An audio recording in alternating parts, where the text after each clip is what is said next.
Hello everyone, I'm Nini FC and this is Blue Lines TV, and today I'm bringing you guys another news daily video. And in this news daily video today I'm going to be talking to you guys about Tuchel, Jardim and Enrique, and just giving you guys the overall update on what's really happening between those managers. But before I get straight into the video, you guys know what I'm about to say. Press that bell notification button if you haven't pressed it already to stay tuned to all things Blue Lines TV. And also, you guys, smash that like button, help me get more than 500 likes for this video, and thank you to everyone that actually listens to me and hits that like button. I've been getting a crazy amount of likes recently and I really appreciate it. But starting with the first story of this video, and that's in regards to Jardim of Monaco.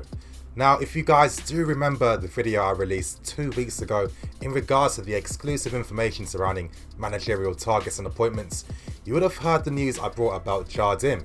Now, over the past couple of days, media publications have been releasing stories in regards to our links with Jardim, most notably from Duncan Castles of Yahoo Sports and from L'Equipe earlier today. But in regards to the information that they have released, there really isn't any great context or anything substantial in those reports. There really isn't any information at all. So if anyone wants further details and context in regards to our talks with Jardim, I strongly suggest you watch that video I did 2 weeks ago to really get an understanding and idea of what I'm talking about. Now, in regards to Duncan Castle's report about our interest with Jardim, he basically stated that obviously Jardim does have a buyout clause. It is £6.5 million, and that's because he signed a new contract that would take his deal to 2020. So in a way that makes a lot of sense financially. I think even, spending 6.5 million on Jardim, I feel personally, is a great piece of business. And later on in this video, I'm gonna get into further details as to why this makes a lot of sense. Jardim himself has stated that he'd only leave Monaco for a greater challenge and for a club with a higher profile. And he said himself that there are only a dozen clubs throughout Europe that could fit that profile. Now, L'Equipe came out earlier today stating in fact that Monaco are looking at potential managerial appointments for next season, and Sarri is high on their priority list. And he'd roughly cost the same amount of money that it would cost to take Jardim off Monaco. But you guys, there isn't much in regards to Sarri links with Monaco. In fact, there is one Italian manager, but I can't really name, but you guys will probably understand who I'm talking about. He used to manage Chelsea. He has a great relationship with Emanalo. And I have been told that Monaco are looking to bring this guy into the club for next season. But getting back to Jardim talking about his buyout clause. Now, this is where it makes a lot of sense. Now, we do know that there were talks with Luis Enrique. Luis Enrique and his representatives and his agents have been speaking to a lot of clubs, but one of the biggest issues has been the fact that he costs a lot of money. And at Chelsea, they just really weren't able to really get over, obviously, his demands. As I said to you guys, if you watched the previous video I released 2 weeks ago, you understand all of the details. But they didn't agree with, obviously, him wanting a lot of power and say when it came to transfers, especially when his recent record has been pretty poor. And they didn't like that he cost so much money and he wasn't really willing to budge when it came to negotiations. And Luis Enrique would cost about 15 million a year. And this doesn't make too much sense when you obviously put Conte in this equation. Now, we do know that the club will look to get rid of Conte when the season ends, because if we sack him now, it's going to cost even more money. What the club are hoping and what's realistically going to be happening is that Conte will probably find a new job pretty soon. His compensation package won't cost as much. It's going to be around 9 to 11 million, as I reported earlier before. Now, imagine if you're buying Luis Enrique on top of that. So let's say you've spent 11 million and it's going to cost you another 15 million to bring Enrique to the club. That's like 26 million in total. But with Jardim, he costs way less than Enrique. You pay 6.5 million to sign him from Monaco, and on top of that, his wage demands aren't as crazy. So you're saving about probably 5 to 6 million. Negotiations would be pretty easy with Monaco, especially because of our prior relationship with Emanalo. As I told you guys in the previous video, I suggest you just definitely watch that. There are certain players that Emanalo is interested in that are on the loan army that he would like to take on loan for the season next year. And I really feel that with our past relationship with him, as well as Monaco wanting some of our players on loan for next year, it makes a lot of sense in terms of how easily this deal can be completed. Now the next story is in regards to Tuchel's links with Paris Saint-Germain. Now you guys, everything I've told you has been the current information that I've been told. I don't have any new news surrounding Tuchel. But I did state clearly that with Tuchel the ball was going to be in his court because he did have other clubs interested in him and he wanted to hear all of their proposals. Reports have been intensifying a lot recently in regards to Paris Saint-Germain links with Tuchel, and it seems like possibly Tuchel could be signing for Paris Saint-Germain pretty soon.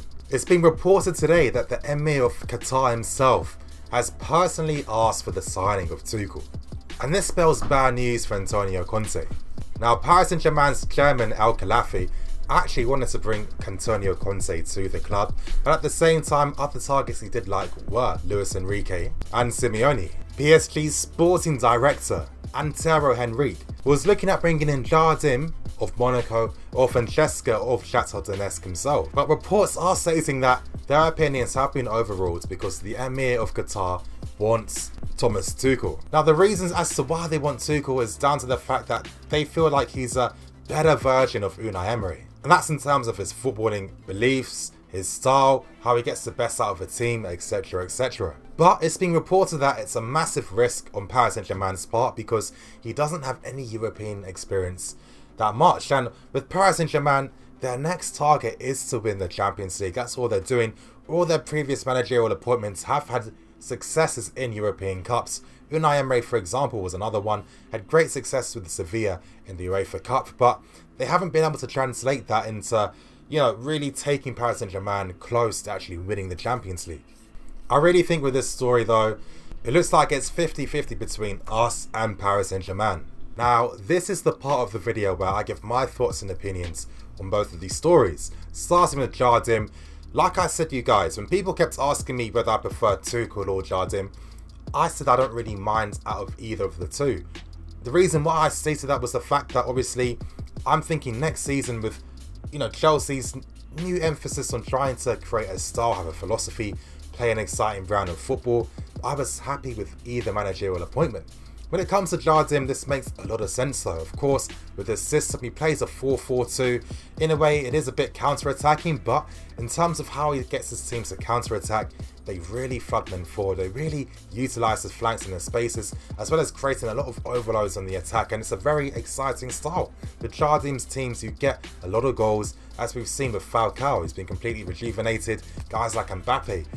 You can go on. Another benefit with Jardim is the fact that he's okay working with boards. He doesn't really have too many demands. And I feel we have players in this team that could really prosper in the Jardim system. For example, Bakayoko alongside Kante. Kante is an upgrade on Fabinho. Bakayoko could really be rejuvenated again, having his old coach there as well. They had a very good working relationship themselves. That could be interesting. I think seeing how Eden Hazard would play in a Tuchel system would be fairly interesting as well as the wing backs. I feel that with Jardim, in terms of player equipment for his system, it wouldn't cost as much. With Jardim, one thing that doesn't really get reported much is that he's very, very flexible when it comes to using teams. For example, the only reason why Monaco changed their style over the years, especially the season where they won the league, last year they were playing much more defensively compared to the season where they won the league. And that was down to Jardim and his tactical changes, especially in switching to a 4-4-2. Beforehand, he was okay with using a 4-1-4-1 and a 4-2-3-1. So with Jardim, he'll look at this squad and he'll make the best of what he has. And I really feel too, when you put into perspective the possibility that Luis Campos will be signing for the club pretty soon. These guys have worked together at Monaco beforehand. They have a good working relationship themselves. You can see how this deal would make quite a lot of sense. Either way, I'd be very happy with the appointment of Jardim, and I think that he'd do quite a lot of good things for next season. Now, giving my thoughts and opinions on Thomas Tuchel. Now with Thomas Tuchel, as I told you guys already, it was always going to come down to hearing the rest of the propositions from other clubs. Now, no one's talking about Real Madrid, but they're another club that have been showing intent with their interest in Thomas Tuchel.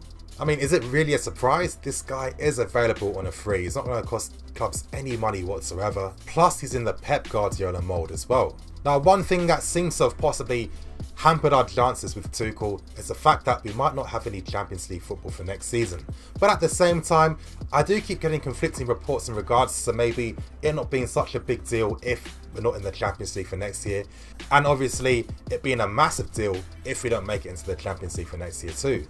In my personal opinion, I feel that it would make more sense for Tuchel to sign for Chelsea over Paris Saint-Germain, and the reason as to why I say this is the fact that he understands what his role is going to be at Chelsea. Of course, he already likes the academy. He's seen how things happen behind the scenes with the club.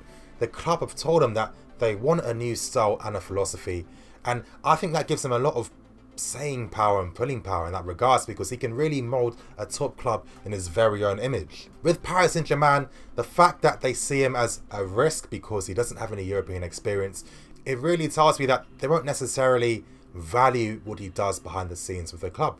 Now, for example, with Neymar, we know, even though he's a very good professional, he's one of those players that you can't really tell them what to do. And with Thomas Tuchel, this guy does have a bit of a reputation of being a bit of a hard head, of being very cold as well. He has very good relationships with certain players, and with other players he has a non-existent relationship with them. And I kind of feel that, of course, there are cliques at Paris Saint-Germain, especially with the South American contingent. And I kind of feel that Thomas Tuchel could easily upset the balance behind the scenes with the squads. And would he be fully supported by Paris Saint-Germain? I don't think he would be. And it seems too, the priority with Paris Saint-Germain is European football. Let's say that Paris Saint-Germain do poorly in the Champions League for next year. Are they really going to have patience and time with Tuchel?